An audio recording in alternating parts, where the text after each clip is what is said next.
At the end of the night, we're going to have a raffle. So please raise your hand if you do not have the ticket yet. Just one? Two? All right, I see a couple of them.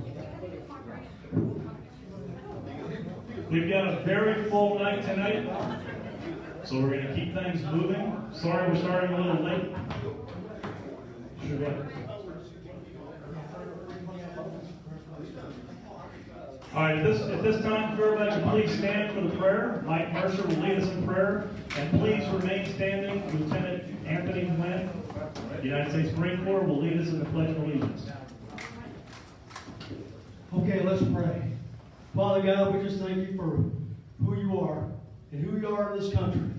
And we know there's some interesting things happening in this world and in our country. And we know we're going through trying times for a lot of different reasons that we don't even want to talk about tonight. But you know the heart of every individual here and what's happening, and we lift those prayers to you. Just pray, God, we just have a good time, and we'll talk to you real soon again. Amen. Amen. Say Sarah for the Pledge of Allegiance. I pledge allegiance to the flag of the United States of America and to the republic for which it stands, one nation, under God, indivisible, with liberty and justice for all.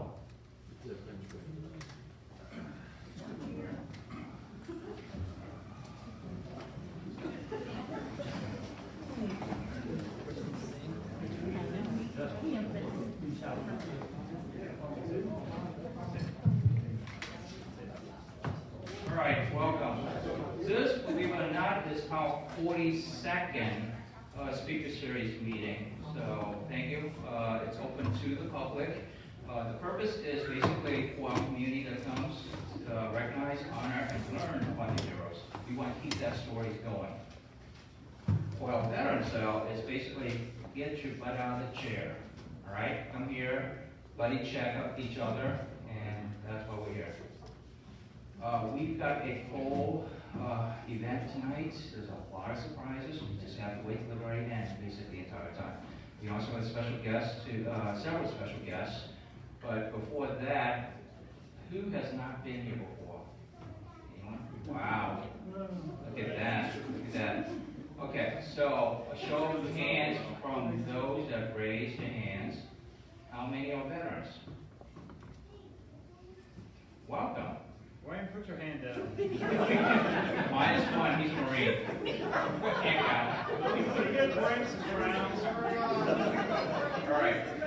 Special, all of those visitors that are not veterans, again, first timers, give them a round of applause.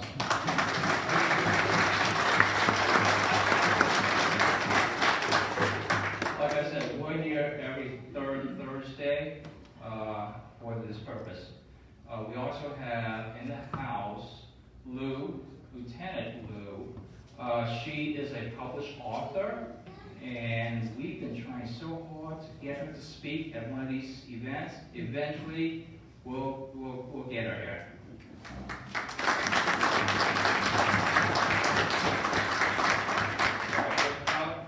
Next slide. Michael, come up. Michael represents the VA.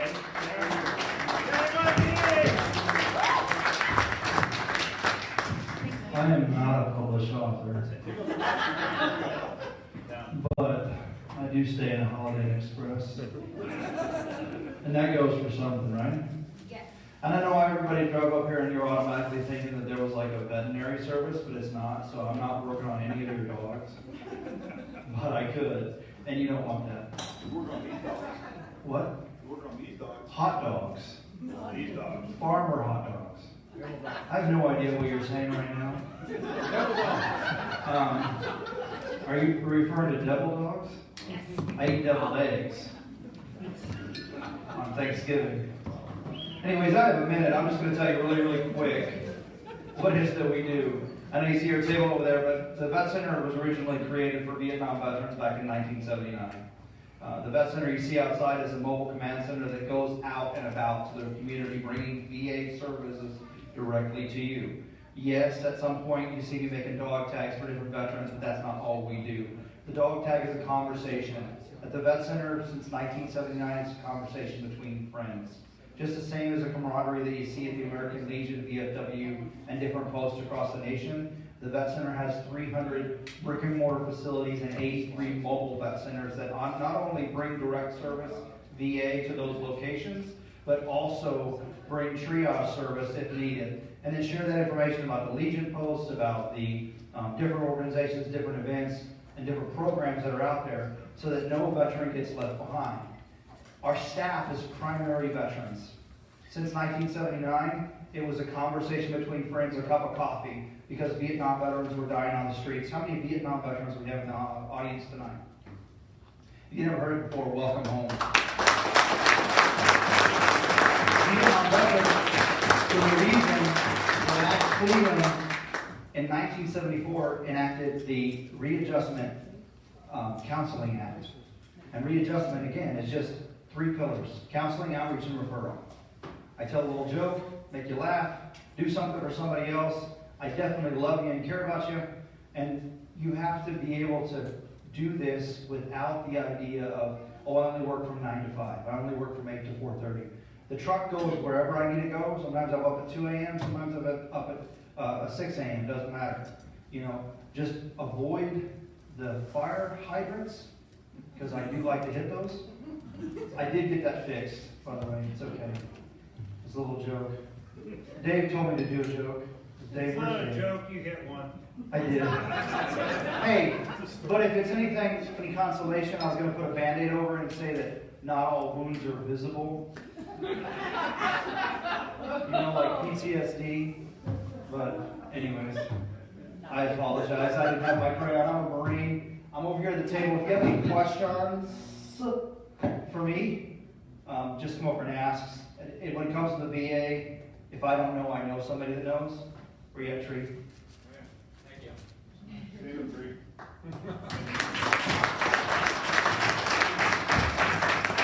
Thank you, Michael.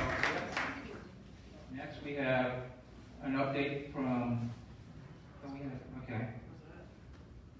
All right, well, before we get to this slide, let's back it up, leave it there. All right, Michelle, where are you? Visas Across America, let's give us an update on that. It's a Saturday, I believe. Yes. You know, I won't give away everything then. Thanks. Well, since Paul didn't tell me I was speaking tonight, I'm winging this. If you've never heard about Wreaths Across America, it's a nonprofit organization whose goal is to put a veteran's wreath on every veteran's headstone in every cemetery across the United States at sea and abroad. It started in 1992 with 5,000 wreaths left over from a wreath maker in Maine. He got permission to take them to Arlington. He did it very quietly until 1997 when an Air Force photographer took an iconic photo, put it out on social media. It went viral. People started sending him money. His private company can't take it. So he became a nonprofit, and this year we're expected to lay 2.2 million wreaths across 2,500 cemeteries.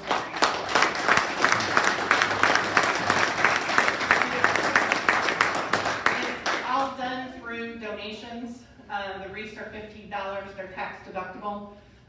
Everybody is a volunteer. This is my 3rd year volunteering as the coordinator for Leavenworth National Cemetery. We have over 36,000 laid to rest there.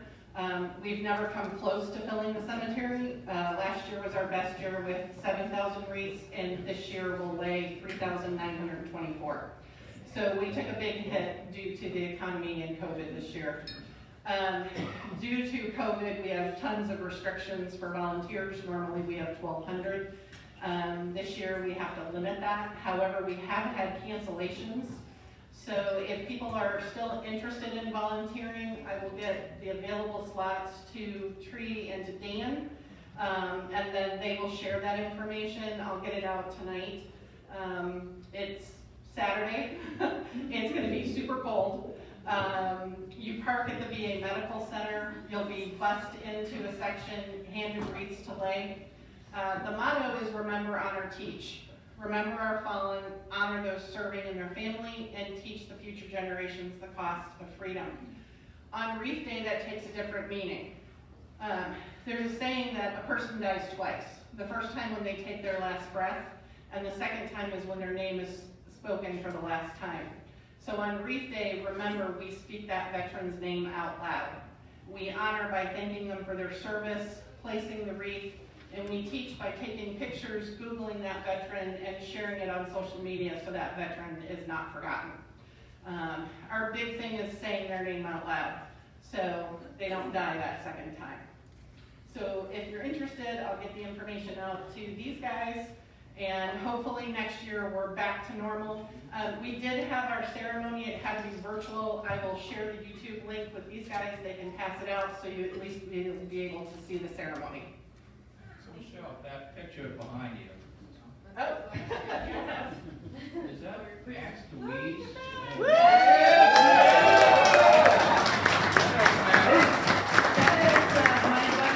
That is my buddy Max.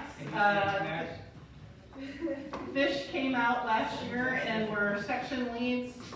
Max braved the cold and handed out wreaths, as you can see here. Last year we had 7,000 wreaths because we had 6 corporate sponsors. This year we're down to 2. So with that picture with Max out there in the cold, he was, what, a youngster at 98 years old last year? 98, yeah. Wow, all right. How much are the wreaths? The wreaths are $15 and they're tax deductible. Okay, we hope that we can help you. Tonight I'm going to present you a check for $500. Awesome.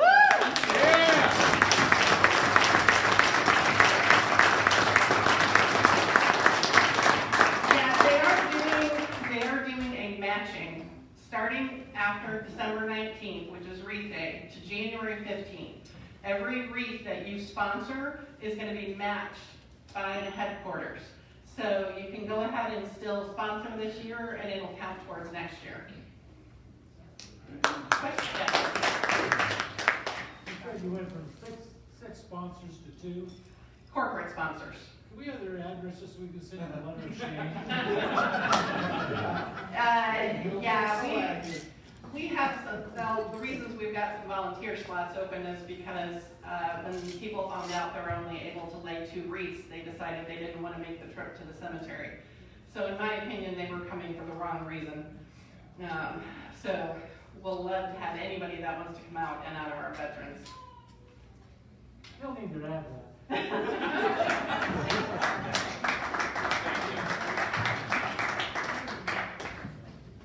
All right, so this is just 2020. 2021 will be very exciting. Make sure you come back. Our next guest speaker will be Major Kelly Collier. He is still on active duty, and we're fortunate to have him penciled in for January. There's 2 that I know of that actually guarded Saddam Hussein after the capture during the tribunal, and Hillard is one of the 2. He is local. There's another one locally too. But what he does is he's going to share a story that he's sitting in the same cell, socializing, have a conversation with Saddam, smoking cigars, and talking about religion and everything else. So it's very exciting, and very few ever experience that. So come for that. Next slide. February keeps on going. Chief Warrant Officer Flores, you may have recently seen his movie. It came out in 2019, mid-2019. It's a documentary style, but it is just gangbusters. He wrote a book about it, and it got picked up. He's going to tell his story of a very interesting battle. I'll just leave it at that, a very engaging battle. But he'll be coming up here all the way from Houston, Texas to talk to us.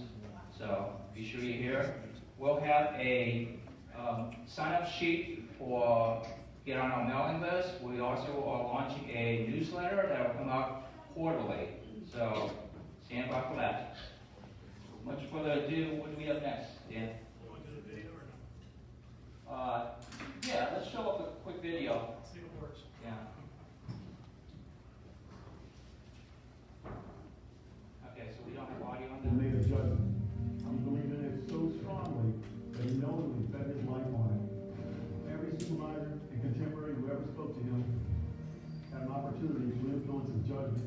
So a little bit of all of us goes in with every truth we lose.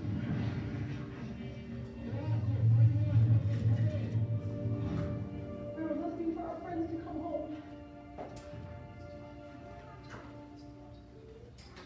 And they never came home. Coming into Afghanistan, what we were being told to expect was that the insurgency was basically joking.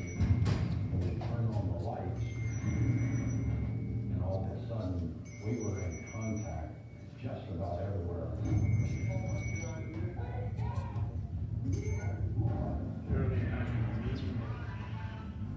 I'll use that when I get home. All right. Okay. That was a teaser on purpose. You gotta come back in February to see the rest. What is fish? Why are we here? And instead of me standing here and telling you what fish is about, because a lot of people are new to fish. So Friends and Service of Heroes, we're here as an organization to help veterans. We want to raise awareness, and we want to be there and step in.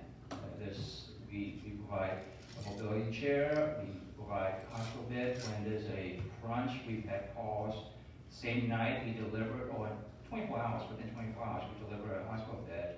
That was it for a veteran family in need. Not only do we help the veterans, but their family members too, the immediate family members. So let's show this quick video.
We have a Lone Star parent with us today.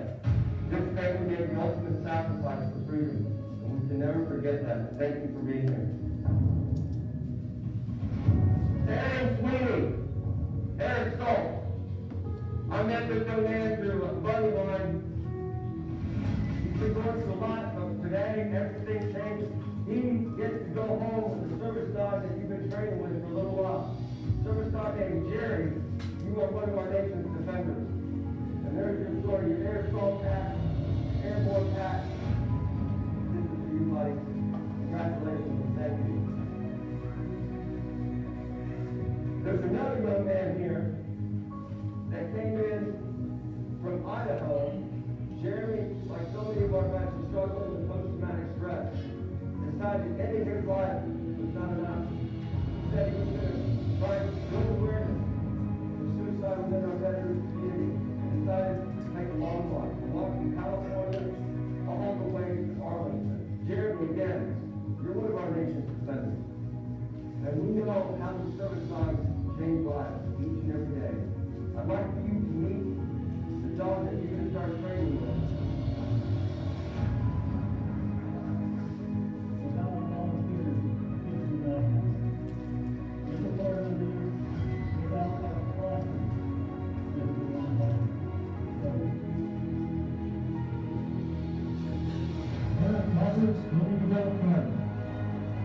Thank you all very, very much.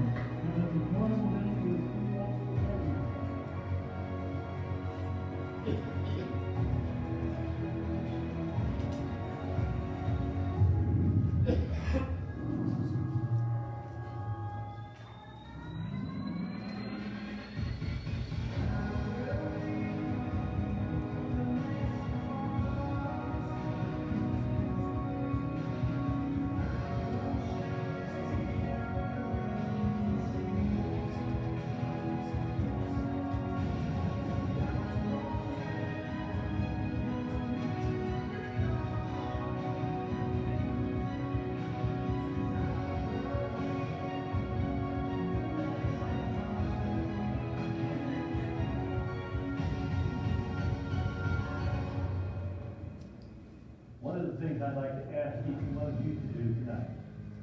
Make a difference in someone's life. It doesn't have to be monumental. Make a difference. God bless you. Thank you.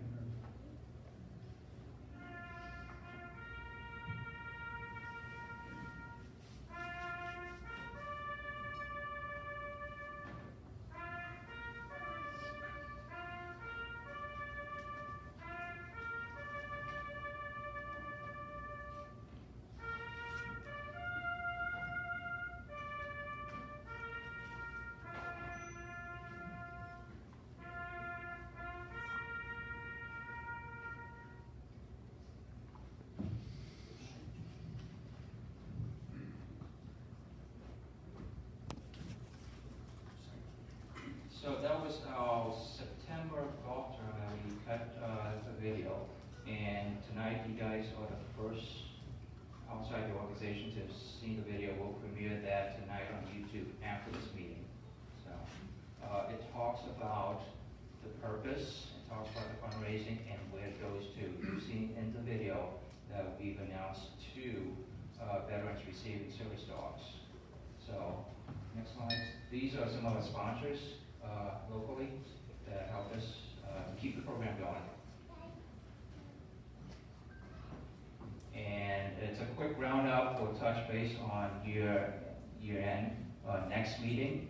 But as you can see, some of the service dogs we've provided, including Jerry here. Jerry, where are you? There he is. There you go.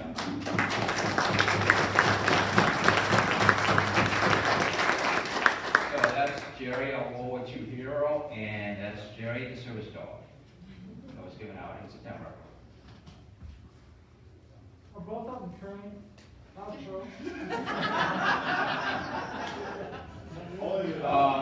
Doc, he's a Marine. I wouldn't even dare answer that question. Up next, we have our guest speaker, Aaron Boner, United States Marine Corps. Come on up.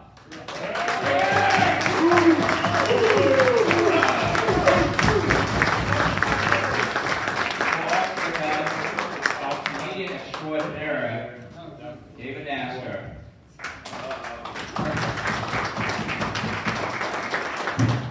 I'm so happy to see everybody fell for that open bar tab tonight.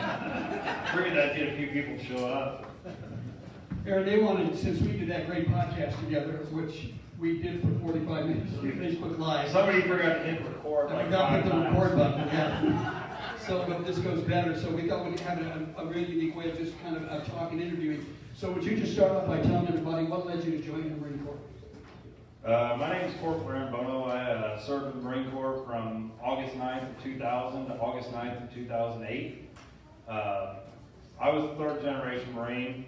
I followed my father and his father. My grandfather served on Normandy in World War II. My father served in Vietnam, and I served in Iraq and Afghanistan. My dad never talked to me about it. My grandfather died when I was 5, so I never got to talk to him about it. But it was in my blood. I got to high school and didn't really see where I was going with my life. Just kind of decided, you know what? I'm going to join the military. And I looked at the, no offense, but I looked at the Air Force and I thought, not tough enough. I was an Air Force ROTC and I was like, I looked at the Navy. Didn't really care to be called a petty officer or a seaman. So I looked at the Army and I thought, clothes but no cigar. And I looked at the Marine Corps and I thought, you know what? First time I looked at those dress blues, I visualized myself wearing those dress blues. And that's what told me I want to be a Marine. That's what did it. And where exactly did you serve? I served in Iraq in 2003. And I served in Afghanistan in 2004. I did back-to-back deployments. 2 guys I'd like to recognize here tonight, Brandon Powers and Rudy Fuentes. I got home from work and I about shot these 2 fuckers because I pulled up to my house and there were 2 guys sitting in a car in my driveway, and I live in Raytown, so not in the best area. So I was reaching for my pistol. I told them I was checking the mail. I reached for my pistol, and this guy gets out of the car. I'm like, oh my God. Me and these two guys, we spent 90% of our careers together. These are two of my brothers. I fucking love these guys. I would still, to this day, die for these two men right here. These guys are my brothers right here, and I am so happy to have them here today. Love you guys. I gotta tell you, if they're your brothers and your friends with all that beard, you better give them a colostomy bag. One day they're probably going to wet the bed. So Aaron, before you started to go to the table and go see the I'm sorry, I had a Joe Black moment. Okay, so You're getting old, Dave. let's sneak that one in. You told me when we talked about this that you didn't want to talk about much about what happened in your service that you went through, but you did want to talk about when you got out, what you suffered and how you got through that. So let's just lead right to that, because that means a lot to you. Alrighty. Yeah, like I said, I served in Iraq in 2003, Afghanistan in 2004. The first time it became real to me was in Nasiriyah, Iraq in March of 2003. I was on the initial wave, and we were one of the first ones to cross the border the day the war started. We were all 19-year-old kids. We had no idea about the real life, what was going on. We got to Kuwait in January 30th, the day after my 19th birthday. We landed in Kuwait, and we sat there for about a month and a half waiting for something to happen. And we weren't sure what was going on, but we crossed the border the day the Iraq War started. We didn't see much and didn't become real until we hit Nasiriyah. And it was supposed to be a little pass-through town, but we hit an ambush alley, and March 23rd, 2003 is when the war became real for me. Got notification that a tank had fallen off a bridge that collapsed in the middle of Nasiriyah, and one of the dog tags that our unit received was Lance Corporal Patrick O'Day. He was the Marine that slept above me in the bunk in boot camp. He was a good friend of mine. He stress fractured his shins and spent 6 extra weeks in boot camp to graduate and become a Marine. It's okay, but that's the day the war became real for me. We went through Basra, Nasiriyah, Al-Qud. We saw mass graves. We saw firefights. We saw wounded Americans. A bunch of things that no 19-year-old kid should have to see.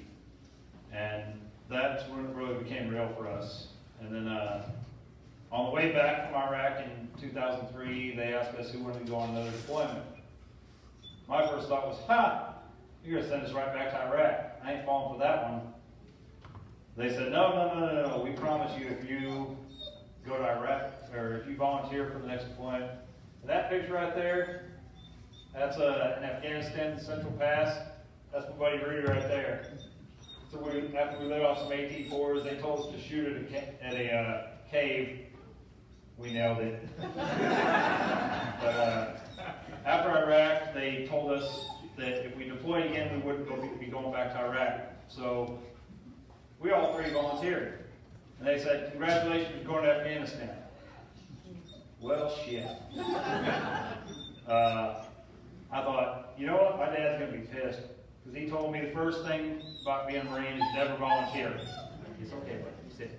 Hey, I'm curious, Aaron, right now, when you're talking about this, and if you're getting any anxiety, is Max picking this up now? Is this exactly what we're seeing right now? That's why he's leaning into me and he's whining, because he knows that, bringing anxiety. Right now my heart's beating out of my chest. And he can sense that. He knows Yeah, that. he can sense the rapid heartbeat, and he knows what's going on. He knows my anxiety's kicking in, but you know, I've had about 3 weeks to mentally prepare for this, and you know, let's go. I'm not afraid anymore. So after what you saw and what you went through, and you came back and you said you suffered PTSD, and you know that's such an overblown term now, but you said you wanted to get into just exactly what exactly did you without upsetting Max? I didn't know what PTSD was when I got out. You can ask anybody out here that served, they don't tell us about PTSD when we get out. Well, when we got out in 04, 05, they sent us through a one-day class, basically, don't smoke meth, do your taxes, good luck. So, it's the truth. And basically I got home and I thought, you know what, I'm fine. I've been through some bad stuff, but I'm going to be okay. I'm going to get a job, I'm going to reconnect with my family, and everything's going to be good. So I got out, I got home July 1st, 2005. I went on terminal leave. That's easy, but it's okay. And I got home and thought, you know, everything's fine. Everything's back to normal. It's just going to be just like when I left. Well, everything wasn't like when I left. The first 4th of July I got home was hell for me. I literally put on some headphones and went to sleep because I couldn't handle the bangs, the booms, all that stuff. And I thought, you know what, it's just a little shell shock. I'll shake it off. I'll be all right. Well, over the next year, things got worse. I started drinking to forget the memories. And I thought, you know what, that's going to help. That's going to stop it. That didn't work. Next thing I know, I got into drugs. And then I got into heavier drugs. Next thing I know, I didn't know who I was, where I was, when I was there. And it got to a point, July 4th weekend, 2006, I was at a private lake in Weldy, Kansas with my family. And I was drunk, I was high, I didn't know what was going on. And what I heard from my brothers, not what he said, but what I heard was, you shouldn't have come home. And that was something, you know, weighed heavy on my mind. I lost brothers over there. I have 5 or 6 brothers right off the bat I can name that we lost over there, and I felt like I shouldn't have come home. And what I did after that is I went to my truck, I grabbed a .45 caliber pistol, cocked it back and pointed at my head, closed my eyes, I took one deep breath. And as soon as I went to release that deep breath, the pistol was pulled away from my head. My brother had followed me in my truck, and he kind of realized what was going on, and he stopped me from doing something I would ultimately regretted. He stopped me from ending my life because I thought I didn't deserve to be here anymore. I thought after the brothers I lost overseas and all the stuff that I'd seen over there, I didn't think I was supposed to come back. I thought I should have stayed there with my brothers, and what I didn't realize at that time was I was there to keep their legacy going. Like she said before, people die twice. They die once in combat in life. Second time they die is the day their names aren't spoken anymore. Every year, if you guys pay attention to my Facebook or pay attention online, you see me post my 5 brothers that we lost overseas. I will never fail to continue speaking their name, because once a man's name is no longer spoken is when he's truly gone. If you remember them, they're never truly gone. They're always there for you. And right after that weekend, I realized I had a problem. And the day after, I checked myself into rehab. And I went and got help. And thanks to the VA, my family, and God, I've been sober for 15 years now.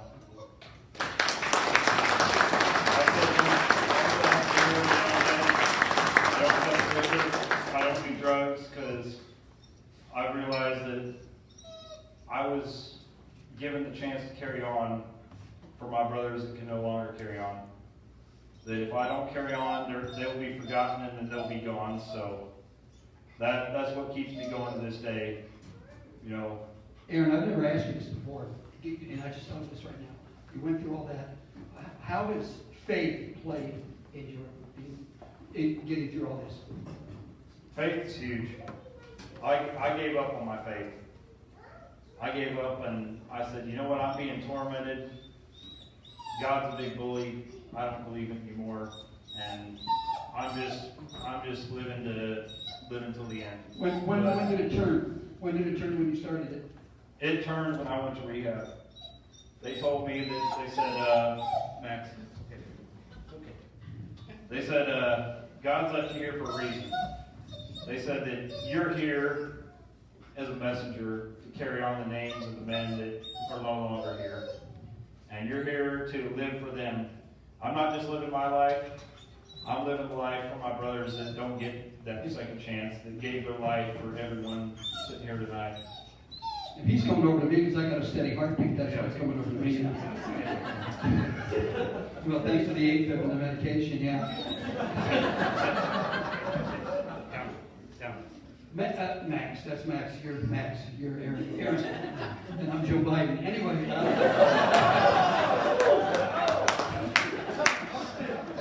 That's two score right there. That was good. The second was better than most of it.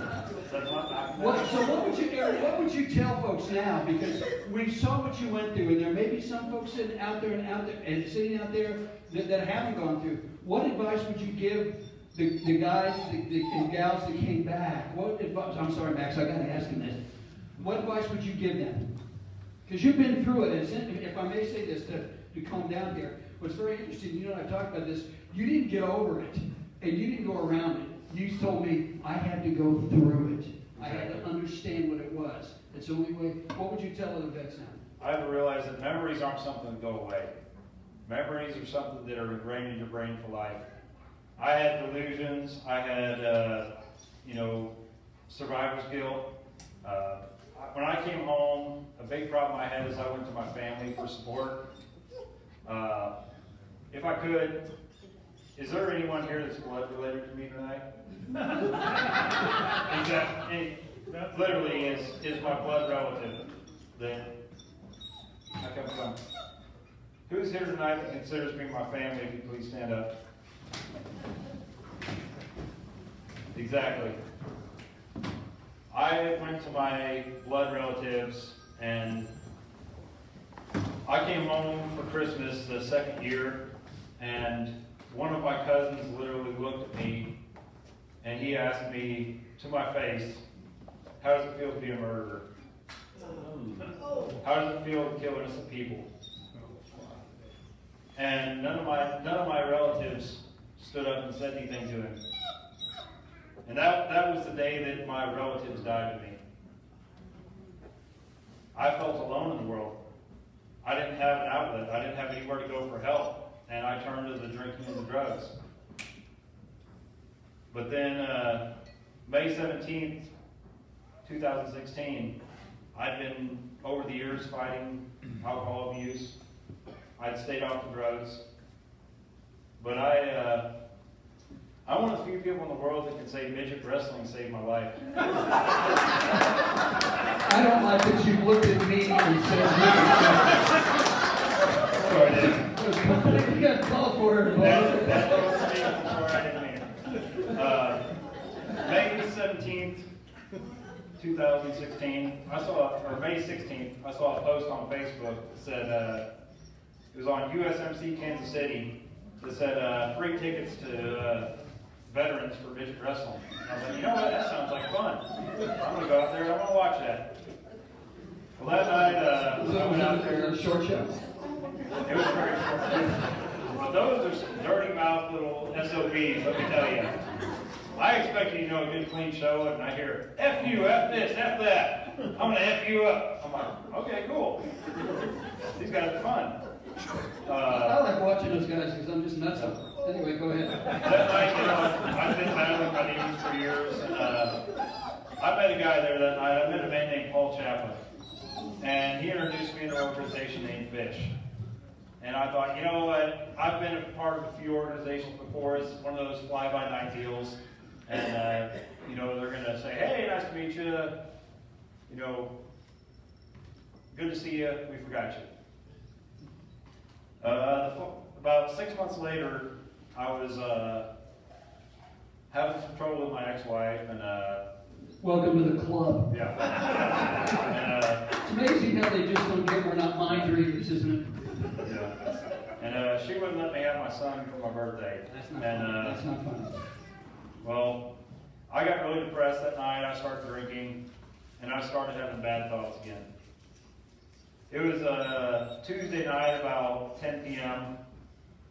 And next thing I know, I get a phone call from Paul Chaplin. He said, "Hey, are you doing all right?" I said, "No, I'm not."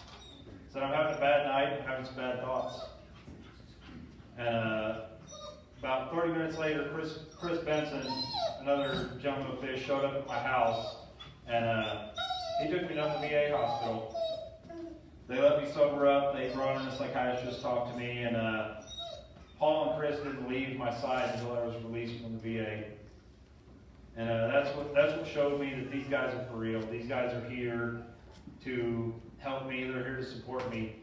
And that's why I have so many family members out here. One thing a lot of guys dealing with the PTSD and the anxiety is you got to realize blood doesn't make you family. Blood makes you relatives.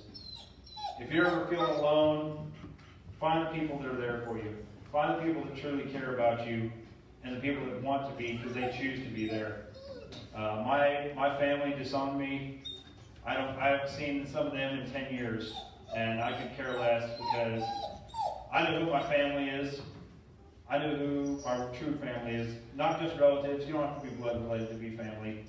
You know who you can count on, rely on. Paul Panos over here, he set the Washington, D.C. record for illegal U-turns. Max and Joey can attest to that. We were in Washington, D.C., and this guy made so many illegal U-turns it wasn't even funny. I think I lost count at like 37. Hey, Aaron, while because of a limited time, we got some more surprises tonight. Could you let folks know here how your life changed when you got Max in a service dog? How did that change you with your anxiety? I'm just asking, man. Part like Mike. But whatever. Yeah, Paul had been trying to get me a service dog for years, and I kept saying the typical veteran answer is, I don't need a service dog. There's somebody out there that needs it more than me. There's somebody out there that deserves it more than me. And I kept turning it down. Well, finally they tricked me. Lee was going on vacation back there. She's our trainer. And they said, "Oh, we need somebody to foster some dogs for a while." And I thought, well, I'm off for a week, and I have nothing better to do. I'll watch one. So they sent me a 1-year-old German Shepherd named Max. And I watched him, and my brother called me and said, "Hey, let's go out fishing." So took my boat out, went out to the lake, went fishing, and he hopped right in the boat. We went out, we fished. He just laid there and slept the whole time. We caught fish. He'd get up and sniff them, check them out. Then we stopped, and he's a black dog, so he gets hot in the sun. So we let him swim for a while. He chased a stick. We had a great time. We came home from that night, and he laid down in my living room, and he put his head on my boot and just laid there, just with a big smile on his face. And I thought, you know what, this dog's awesome. Now I feel calm around him. I feel comfortable with him. And I told Paul, I said, man, this dog's awesome. He's been with me the whole time. We're out on my boat, we went fishing. Excuse me. I thought, man, this dog's awesome. I've never seen a service dog in action. Well, I guess Paul got with Lee, and they decided about 6 months later that Max should be mine. And But you didn't know, and they really set you up how they gave you Max, didn't they? They really set me up. I had to, go to a soccer game. I am very far from a soccer fan. If I wanted to watch somebody struggle to score for 60 minutes, I'd take Brandon to a bar. Good joke. I'll be using that one. That's the other one. I was sitting next to General Cherry, a 4-star general. I wasn't really too familiar with who he was. And I looked over to him and I said, "Sir, I bet you within 2 minutes some guy's laying on the ground crying." A minute and 34 seconds in the game, a KC guy gets tackled and he's laying on the ground holding his knee screaming. I looked at him, I said, wimp. General looks at me and says, good call, Marine. But halftime came around and I was told I was escorting Max down the field. I figure, you know, Max is old, I'll help him out. No, this guy's probably in better shape than I am. And he probably shoots 8 shots better than me at least at golf, so. More than that. Probably 18, okay, anyway.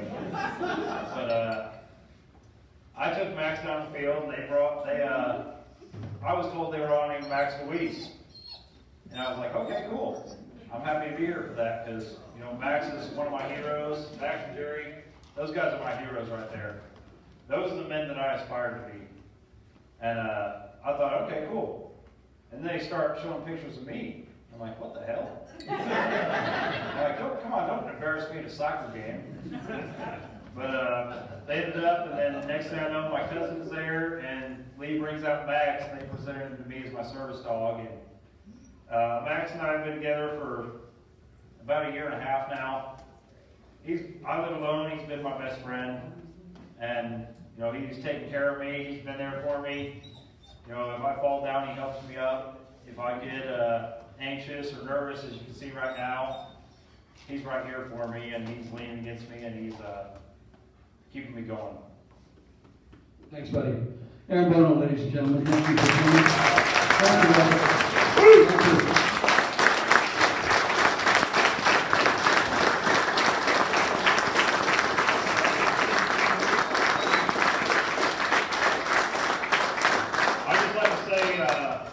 Any veterans out there, if you're listening and you're struggling, looking for help, just know that you don't have to look in the blood, you have to look into people who care. Just know there are people out there that care about you, there are people that want you there, they want you going on. So my phone's always open. I'm on Facebook all the time. I don't sleep much, so. All the time. All the time. Somebody's got to harass Heather on there when she posts the "What's your cat look like?" So, just want to let you know I love you guys. I appreciate you all being here tonight. My heart's been beating out of my chest all night. My anxiety's been through the roof, but I appreciate everyone being there for me tonight. And it's been a huge support system, and that's the first time I've told my story in front of a live audience. So, thank you all.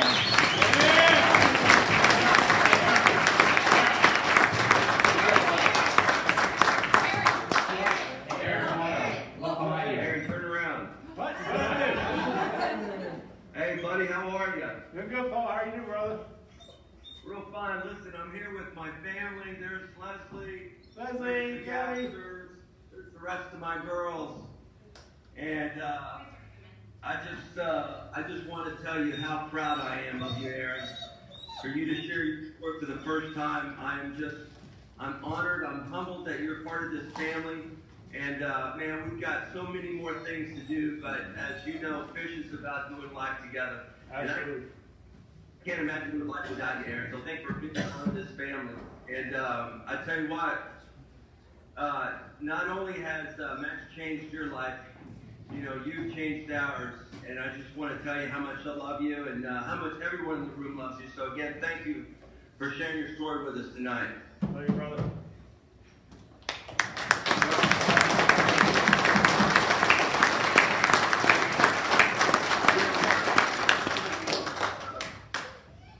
Some time ago, we had mentioned to a young man that's in the room. Phil, are you there? Come on out. Bill? Come on up. I don't see you yet. Thanks. Just come over to the front, man. Coming up now. There he is.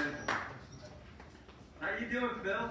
I'm hanging in there. Did you bring someone with you? Yeah, I got my family. Did you bring your daughter?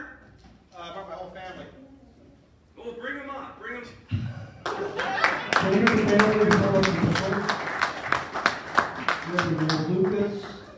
And So, you know, some time ago, we told you we were gonna have a big surprise. So today, I'd like for Tree to share with everyone there the history of your service dog named Lou, because as you know, We always try and name our service dogs after someone that's part of this fish family.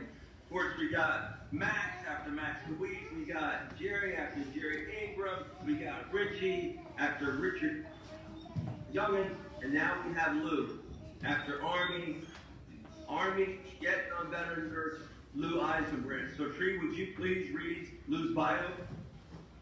Happy to. So, Lou, would you come up, please?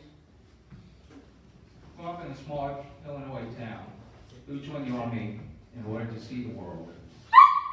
After graduating as a registered nurse in June 1968, she attended basic training, then headed to Fort Dix, New Jersey, her first duty assignment. In September 1969, Here's Lou. she received orders for Vietnam, arriving there on November 1st.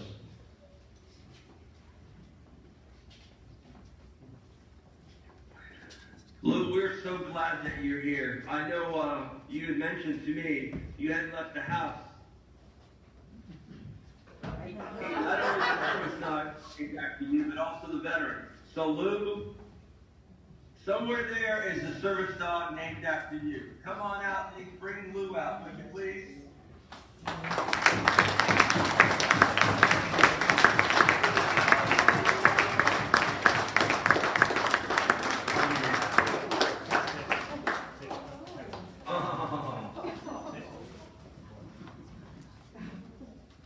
Oh, this is wonderful. You know, some people get streets and airports named after them. Not everybody gets a dog named after them. That's right.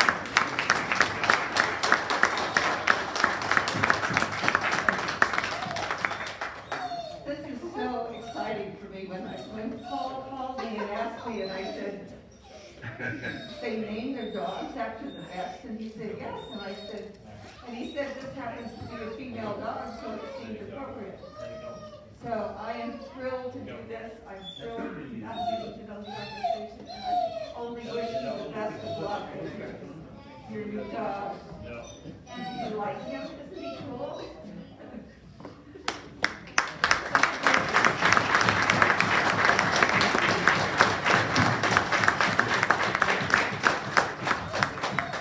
So Phil, congratulations. Thank you, thank you. Thank you. And to the whole family, welcome. Glad you're glad to join us tonight. You know, Lou's going to be in training for about another 2 or 3 months, but you and Lee have already exchanged information. So we really, really look forward to this bonding, this incredible relationship. Let me tell you, when I say your life's going to change, it's going to be dramatic change. You know, one of the things that we see from the individuals that get the service dogs is, first things, Phil, you'll see that your sleeping pattern will change. You'll see that your anxiety level will start to drop. And you got all about it. So, from all the very welcome to the family, we love you. And congrats. Thank you.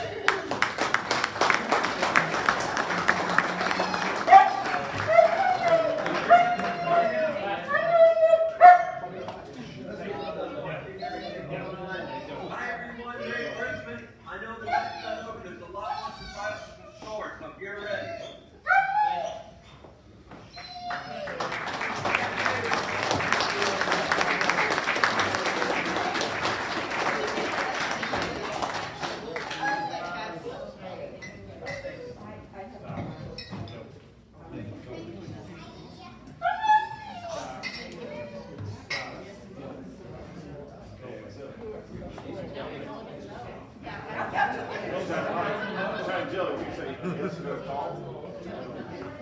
Okay, it's a little busy up here right now, so we need about 10 seconds. Soon we're going to be animals under control and things sorted out. We'll move on to the next topic.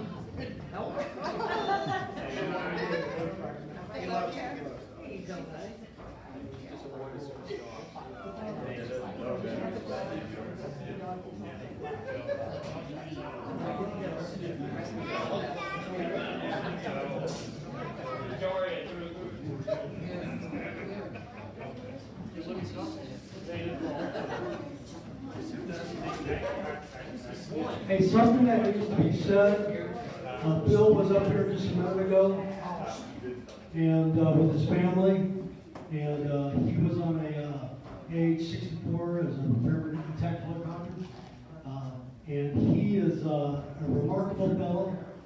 Did a couple of tours in Afghanistan, did 4 tours in Iraq, and he's highly decorated, very humble fellow. He won't brag about himself even a tiny bit. And but he's a guy that's really been through a lot of things. He's outside right now for an interview, but he is a remarkable fellow. He's got a remarkable family. His children are ridiculously behaved. I don't know how that happens. Not these days. So anyhow, but there'll be more that we're going to discuss about him in the future. Sure. All right, we're going to switch things a little bit.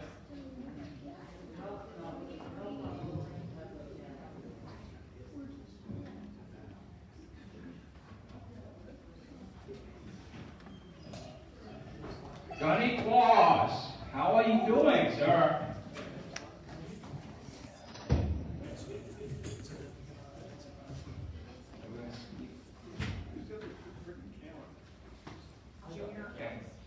Can you hear me okay? Yes, sir. What is your dash? Well, ho, ho, ho, to start with. There you go. We have a new elf. He's in training. And hey, I just want to say what an honor it is to be invited to see the Friends in Service to Heroes. We have a little delay going on there.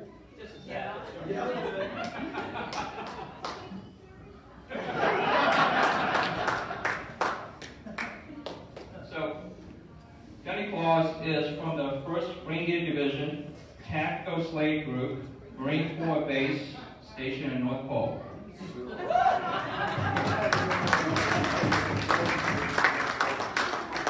Sir, to get the holiday spirit going, have you checked the naughty and nice list this year?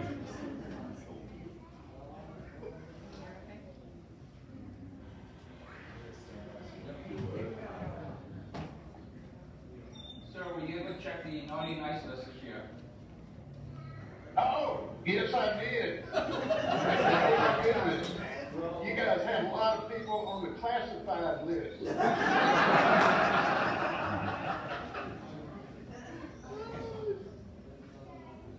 First of all, let me look at this. You know, we have our naughty, our nice, and our classified. And all of you in the room know why.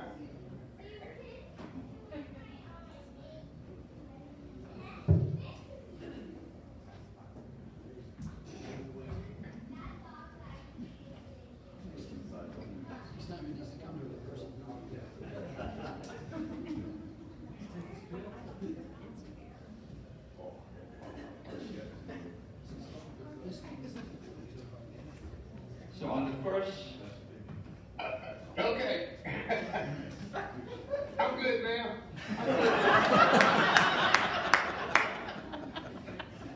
I had to pull him out of the confidential list, but Staff Sergeant Dwayne Davis.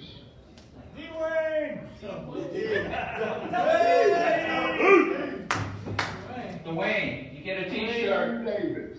I got a t-shirt. Excellent, excellent. Finally found one that fitted? All right, so let's go with, the next one on your list is, we've got 5 still currently serving veterans. And, sorry. And the first one will be, roll the slide. Staff Sergeant Lippens, are you in here? Come on up.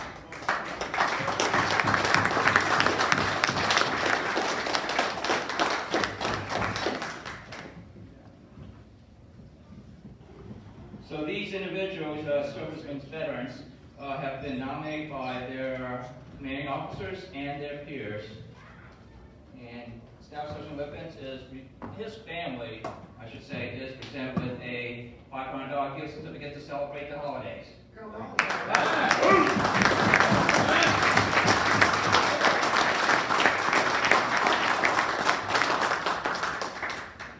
do you have a next one on your list? Specialist Shelton. Special Shelton, come on up.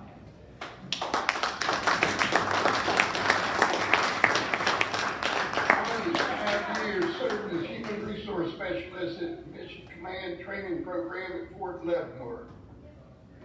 Married with 2 children. All right, thank you. There you go.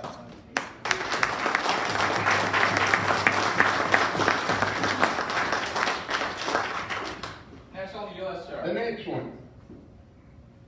That next one, PFC Diaz, with HAC 705th, married with 2 children.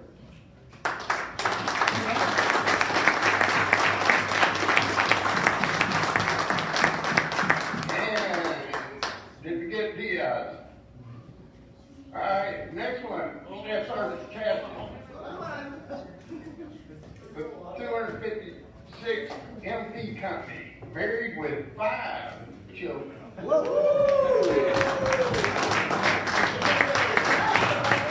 right, this guy's a rock star. Everybody give him a good hand.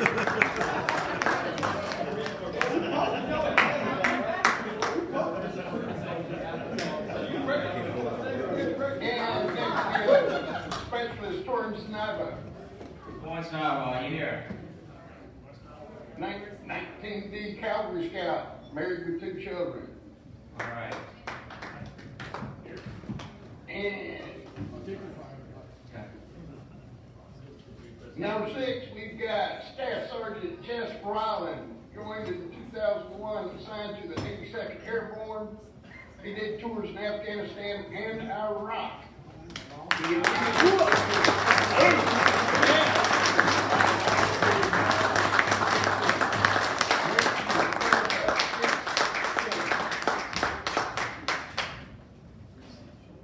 Excellent, thank you, Gunny.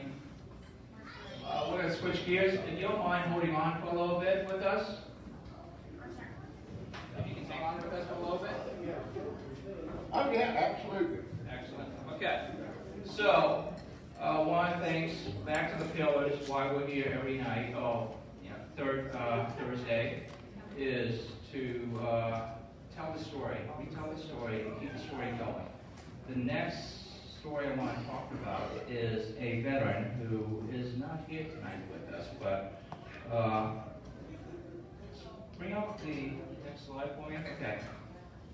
So, Senior Chief Oscar Foreman, Wiley Buckshot Phony.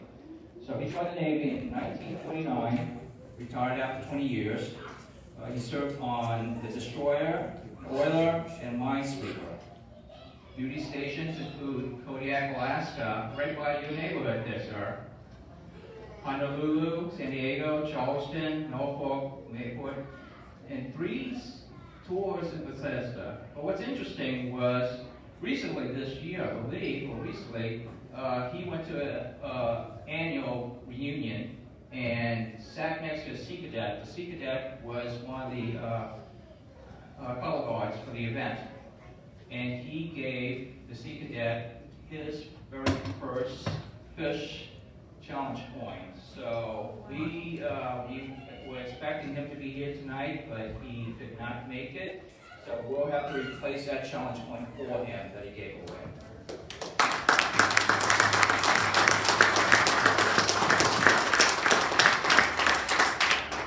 All right, so let me see. Sir? Gunny? Oh, yeah. The light going on. That's fine. Gunny, I have one more gift in the sack.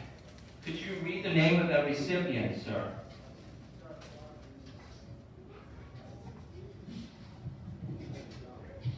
I think he should be on the last. I believe I've got it. We're talking about Staff Sergeant Dwayne Davis. Yes, sir. United States Marine Corps. Infantry. Scout Sniper.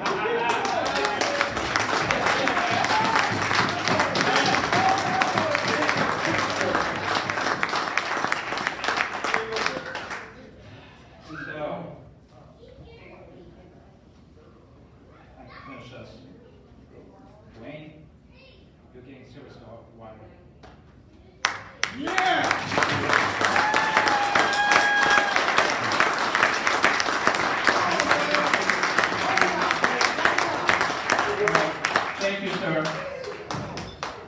Thank you, sir. This is, so for those who didn't hear, we read the Senior Chief Wiley's bio, and we have a service dog named after him, given to Dwayne. That was just announced tonight.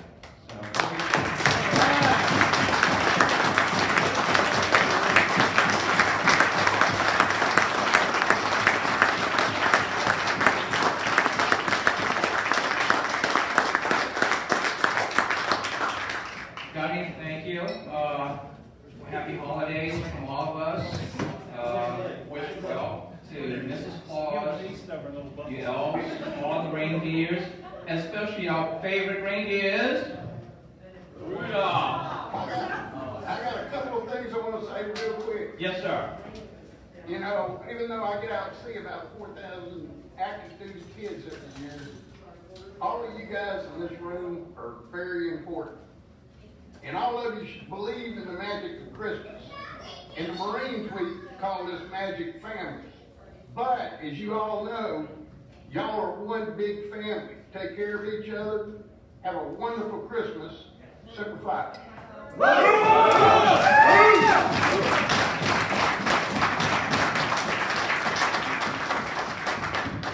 This is Doc Wynn, Joint Base, Kansas City, signing off. Thank you, sir. Yes, sir.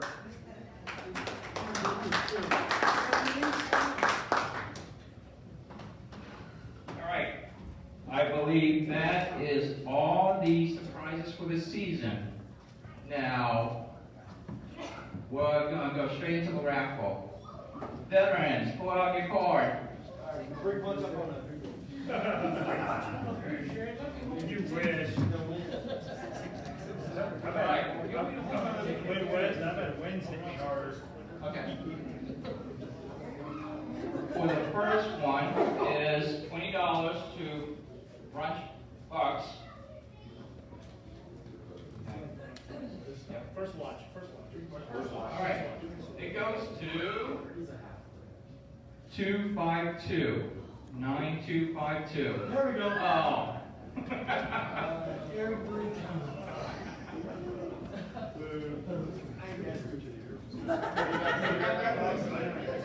Okay, Taco Town, go ball. $25 here. 227.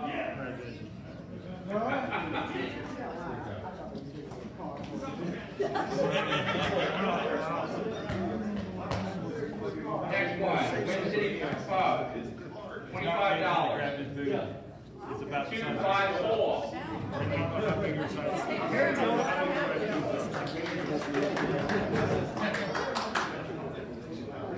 Coco Bolos, Mexican Grill and Cantina. 242.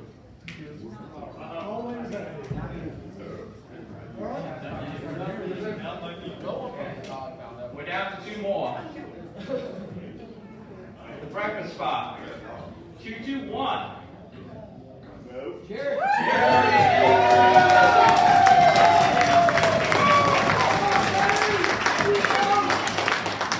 And last one of the night, 256. 256. Did you say 256? 256.